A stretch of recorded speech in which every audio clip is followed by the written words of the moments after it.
স্ত্রীর চাহিদা সে কখনোই মিটায় না, কারণ সে ওগুলা সে বাইরে থেকে সে মিঠাই আসে।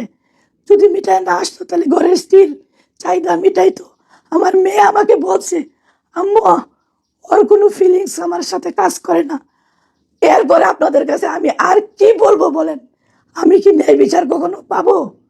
আমি কি ন্যায় বিচার পাবো? আপনারা কি মনে করেন আমি ন্যায় বিচার পাবো? ওই মেয়েটার সাথে পয়সাও কথা বলছে যে তুমি আমার সাজানো গুছানো সংসারটা নষ্ট করো না। তুমি আমার এই সংসার, এত সুন্দর সাজানো গুছানো সংসার, 15টা বছর সে সংসার করছে, সে কি এই সংসারটা সে আলবিকে সে প্রচন্ড ভালোবাসতো। পরকীয়ায় যে একটা সাজানো গুছানো সংসার নিমিষেই ভেঙে দিতে পারে, এই ভিডিওটাই প্রমাণ। প্রিয় দর্শক, আপনারা দেখেছেন অভিনেতা আলবি তার স্ত্রী সুইসাইড করেছে। কেন করেছে? অভিনেতা আলবি পরকীয়ায় লিপ্ত ছিল। সেই জ্বালা সহ্য না করতে পেরেই দুনিয়ার মায়া ত্যাগ করে চলে যায়। প্রিয় দর্শক, আলবি কিরকম চরিত্রের মানুষ ছিল, আলবি তার স্ত্রীর সাথে কেমন আচরণ করত, প্রিয় দর্শক, আলবির শাশুড়ি মানে ইকরার মা সবকিছু প্রকাশ করলেন লাইভে এসে। প্রিয় দর্শক, তিনি প্রধানমন্ত্রীর কাছে হাত জোর করে বিচার চাইলেন। ওনার মেয়ের কি বিচার হবে না? আদৌ কি ওনার মেয়ের বিচার হবে? আলবি যে কাজটা করেছে, এই কাজটা কি ভালো করেছে? তার একটা সাজানো গুছানো সংসার ছিল, নিমিষেই এই পরকীয়ার জন্যে তার এত সুন্দর সংসারটা নিমিষেই ভেঙে গেল। প্রিয় দর্শক, এটাই কি আলবি চেয়েছিল? তার কাছ থেকে তার স্ত্রী দূরে সরে যাবে, এটাই কি আলবি চেয়েছিল? প্রিয় দর্শক, সেটা আপনারা কমেন্ট বক্সে কমেন্ট করে জানাতে ভুলবেন না। আমি ইকরার মায়ের কিছু গুরুত্বপূর্ণ কথা শোনাচ্ছি। আলবি ইকরার সাথে কেমন ব্যবহার করতেন। আলবি ইকরাকে কখনোই সময় দিতেন না।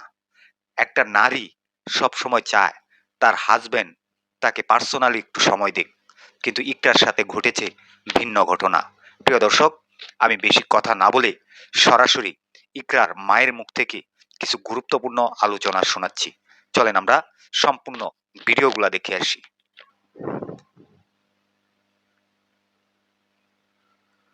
প্রচন্ড ভালোবাসতো সে। সে আপনারা আপনারা কি বলেন? ওই মেয়েটাকে আমার সামনে নিয়ে আসেন, আমি ওকে জিজ্ঞেস করি। আইনভাবে আইনের মাধ্যমে বিচার চাই। আইন আইন যেভাবে বিচার করবে, এটা ইমিগ্রেশন থেকে সে কিভাবে বের হয়ে আসবে? তার আমি তো মামলা কালকে করে আসছি, সে বের হইলো কিভাবে? সে তাহলে পুলিশ কি করলো? প্রশাসন কি করলো? প্রধানমন্ত্রী প্রশাসন কি করলো? আমাকে বলেন আপনারা, প্রধানমন্ত্রী প্রশাসন কি করলো? তাহলে ইমিগ্রেশনের পুলিশ কি জানতেছে না? আমি তো জানি না। টাকার কাছে তো সব বিক্রি হয়ে যাচ্ছে, আর এই কথাটাও টাকার কাছে বিক্রি হয়ে যাবে। আমি আর কিছু বলতে পারছি না বাবার, আমি আর কিছু বলবো। ওর মাকে বলছে তোমার মা নানার বাড়িতে বেড়াতে গেছে, ওরা ওইভাবে ট্রেনিং দিচ্ছে। ওরা বলছে আমি কালকে নিয়ে আসতে চাইছিলাম, বলছে বাবা আমাকে নিয়ে যাবে, তারপর যাব। মানে বাবা ওকে বলছে যে বাবা তুমি কারো কাছে যাবে না। বাবারও ভক্ত সে, বাচ্চাটা বাবাকেও সে খুব ভালোবাসে, বাবা মার ভক্ত।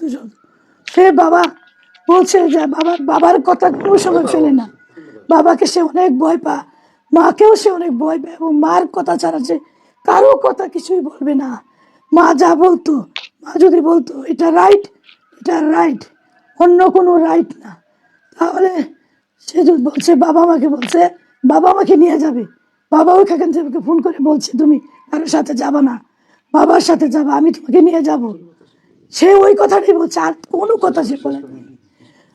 আর কি বলবো রে বাবা, স্ত্রী হিসাবে তার একটা চাহিদা থাকতে পারে, রাতের একটা চাহিদা থাকতে পারে। একটা স্ত্রী কি এইভাবে সংসার করতে পারে? আপনাদের কি ধারণা?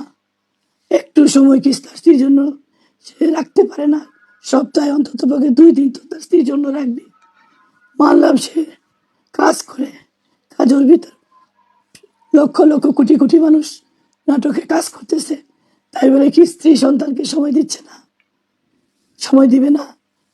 মানুষ তো অভিনয় করলেও সে দিন শেষে মানুষ, তারও চাহিদা আছে। সে রাত 3টা অবধি জাগনা থাকে, তার স্বামী ঘরে ফিরবে, তারপর সে ঘুমাবে। কিন্তু সব পুয়া রিপোর্ট বের করতেছে। আমার মেয়েকে তিলে তিলে সাইকো করছে। আমার মেয়েকে ওর শাশুড়ি দিন রাত অত্যাচার করছে। এমন কোনো কথা নাই, বাজে কোনো কথা নাই সে না বলতো। নিজে হলে ওসিটি, তার পরিষ্কার পরিচ্ছন্নতা ঘরে যদি না থাকে তাহলে সে চিল্লাইতে চিল্লাইতে বাড়িঘর মাথা তুলে। আমার মেয়ে সহ্য করতে পারে না। একটা মানুষ যদি তার স্বামীর জন্য রাত 3টা পর্যন্ত জাগনা থাকে, 4টার পরে সে যদি ঘুমাইতে যায়, তাহলে কি সে ভোর 5টায় ঘুম থেকে উঠতে পারবে? সকাল 8টায় কি ঘুম থেকে উঠে পরিবারের জন্য নাস্তা তৈরি করতে পারবে? আমার মেয়ে কোনোদিন নাস্তা তৈরি করতে পারে না। সে কখনো নাস্তা করে তৈরি করে খায়। আমি আমার মেয়ের জীবনে কোনোদিন মুখে না তৈরি খাওয়াই নাই।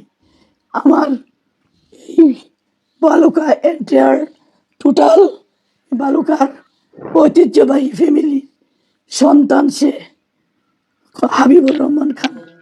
তার দাদার সকালবেলা 10টা 12টা কাজের লোক কাজ করত। আমার বিবাহিত জীবন 40 বছর। আমি যখন বিবাহিত হয়ে ওই বাড়িতে গেছি, আমার আমার আমার পিছনে 10টা কাজের লোক আমার শাশুড়ি আমাকে দিয়ে দিছে।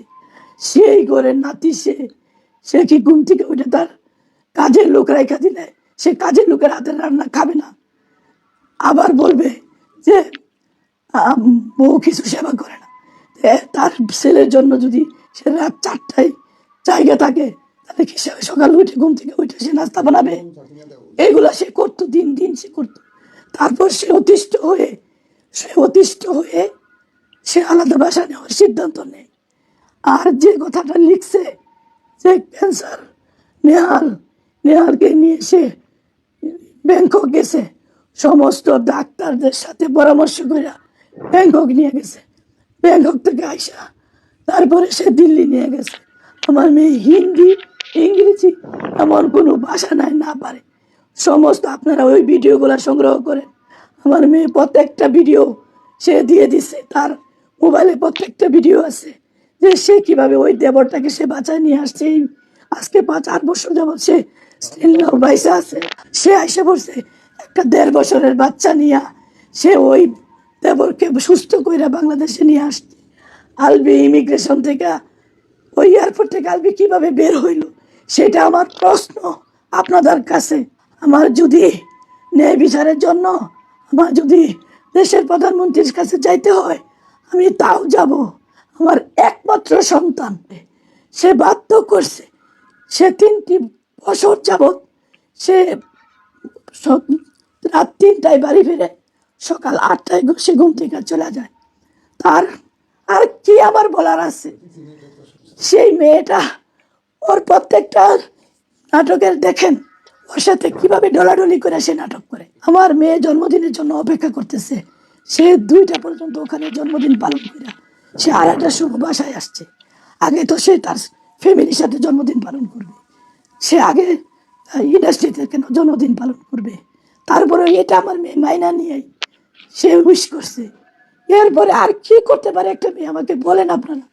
আপনাদের কাছে আমি হাত জোর করে বলতেছি, আমার অনুরোধ, আপনারা মিথ্যা প্রচার করেন না। আপনাদের ঘরে মা বোন আছে, আপনাদের মা আছে, আপনাদের ঘরে বোন আছে, আপনাদের সন্তান আছে। আমার অনুরোধ, বিশেষ অনুরোধ, আপনারা মিথ্যা কিছু প্রচার করেন না। আমার এই এই এটা যদি সত্যভাবে যদি প্রচার না হয়, আমি বলবো যে দুনিয়াতে কোনো সত্য নাই। পৃথিবীটা মিথ্যায় ভরে গেছে। আমার এত সুন্দর মেয়েটা ওর সন্তানকে কি ভালোবাসতো, ওই বাচ্চাটা ওর মাকে যে কি ভালোবাসতো, কিভাবে যে মাকে সে ভালোবাসতো। এত ট্যালেন্ট একটা বাচ্চা রেখেছে। প্রিয় দর্শক, এই যে ইকরার মায়ের কথাগুলা শুনেছেন, ইকরার সাথে যা ঘটেছে এটা আপনারা কিভাবে নিচ্ছেন? আলবিকে কি আইনের আওতায় এনে তার বিচার করা হোক, সেটা আপনারা চান কিনা, সেটা দর্শক কমেন্ট বক্সে কমেন্ট করে জানাতে ভুলবেন না। প্রিয় দর্শক, এই ভিডিও থেকে আমি বিদায় নিতে যাচ্ছি। পরবর্তী কোনো একটা ভিডিওতে আপনাদের সাথে দেখা হবে। আসসালামু আলাইকুম।